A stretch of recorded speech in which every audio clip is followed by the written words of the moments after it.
Maria Flávia Bastos é palestrante, professora de educação empreendedora, autora do livro Educação e Empreendedorismo Social, um encontro que transforma cidadãos. Doutoranda em administração com foco em negócios sociais, professora de graduação e pós-graduação. Vamos à entrevista. Bom, sabemos que o jornalismo está à procura de seu público. Conquistar o mercado digital exige modelos de negócios. Como podemos definir a economia criativa neste mercado, uma vez que ela ainda está em formação? Quando a gente fala do mercado de forma geral, não só do jornalismo, mas do jornalismo, do RP, do cinema, da moda, que são áreas que estão na economia criativa, bem como o design, a arquitetura, a gente tem que entender que o mercado da comunicação, de uma maneira geral, ele foi alterado. Mas tem uma coisa que é muito interessante, e essa não mudou. O ser humano ele tem necessidade de comunicação, e isso não mudou.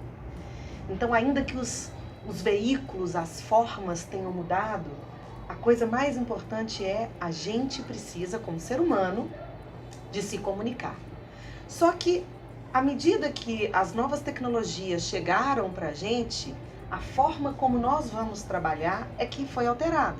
A economia criativa nasce nessa mudança. Nos anos 90, quando a gente começa a enxergar a primeira crise econômica da Europa, isso nos anos 90, entre 90 e 2000, o que acontece? Os ingleses são os primeiros a ter essa sacada, eles percebem que eles param de vender, por exemplo, carros, que são parte da indústria clássica, e começam a vender mais e mais Beatles. Que indústria é essa que vende mais cultura do que carros? Então, nós não estávamos acostumados a uma indústria da criatividade, a uma indústria do intangível, que é tão próxima da gente, da comunicação. Então, a primeira coisa que eu posso dizer é: a criatividade está em alta, a inovação está em alta, as novas tecnologias ocupam um espaço, e essa comunicação, que é uma necessidade humana, quando feita com qualidade, ela pode ser o espaço do jornalista, um profissional que é preparado para isso. Então, você acha que a tecnologia está sendo uma coisa positiva para essa economia criativa? Eu acho que a tecnologia é uma das grandes mães, aí, um braço muito forte dessa nova economia. Mas eu acho que o jornalismo ainda não se posicionou da maneira que ele deveria se posicionar. Infelizmente, as novas tecnologias elas trazem um monte de vantagens, mas elas trazem um monte de desvantagens. Boa parte das pessoas tem acesso à informação, e informação é diferente de conhecimento. Então as pessoas leem um título e acham que aquilo é toda a verdade sobre a vida. E nem sempre é assim. O jornalismo é uma área onde uma das suas principais funções é contar uma história, mas de maneira idônea, de maneira séria, de maneira correta, sempre observando as suas fontes, sempre observando a verdade como princípio básico. E aí eu acho que por isso que eu estou dizendo que o jornalismo ainda não se posicionou. Existem um monte de blogueiros, vlogueiros, escritores, e que não necessariamente fazem isso da maneira como deveria ser feito. Então, está na hora do jornalismo pegar isso para si. Teatro, artesanatos, games e o jornalismo empreendedor movimentam bilhões no mercado. São 243 mil empresas que movimentam 110 bilhões por ano. A economia criativa tem potencial para ser o motor de desenvolvimento no nosso país? Sem dúvida. A gente ainda é um país em desenvolvimento, mas é um país absurdamente criativo.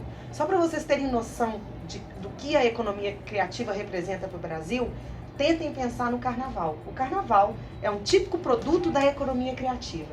Ele gera bilhões e gera empregos durante o ano todo. Vamos pensar no clássico carnaval do Rio de Janeiro, das escolas de samba. Assim que termina um desfile, a escola já começa a pensar no desfile do próximo ano. E aí, a criação do tema, do samba enredo, das fantasias que serão usadas, tudo isso gera trabalho para centenas e milhares de pessoas de comunidades pobres do Rio de Janeiro. E aí a gente está falando que outros tipos de economia, como o artesanato, que você bem citou, eles são responsáveis por mudar a história de um país. Então eu volto a dizer, nós somos um país muito criativo, mas a gente precisa fazer uma melhor gestão dessa criatividade. Porque a criatividade sozinha ela não caminha, ela precisa desse apoio, dessa gestão para que aquilo possa ser mais bem beneficiado ou beneficiar mais pessoas e aí sim garantir o desenvolvimento social, sustentável e econômico do nosso país. A geração de renda é talvez a maior preocupação para quem está se lançando no mercado.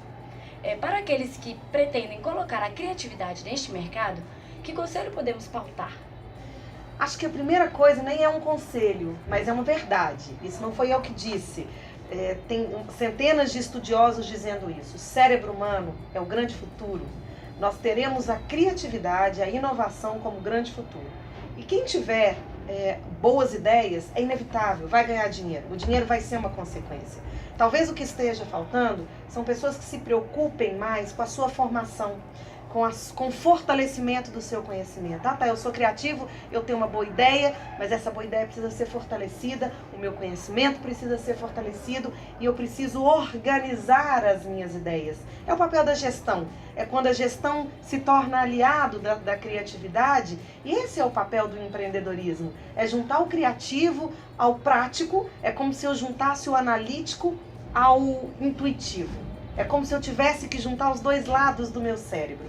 De um lado eu sou criativo, de um outro eu sou analítico, e eu preciso juntar esses dois sujeitos que moram dentro de mim para que eles sim consigam garantir que a minha ideia vire um bom projeto e que esse projeto, por que não, me gere renda também. Em nome do No Plural, muito obrigada, Maria Flávia, pela sua entrevista.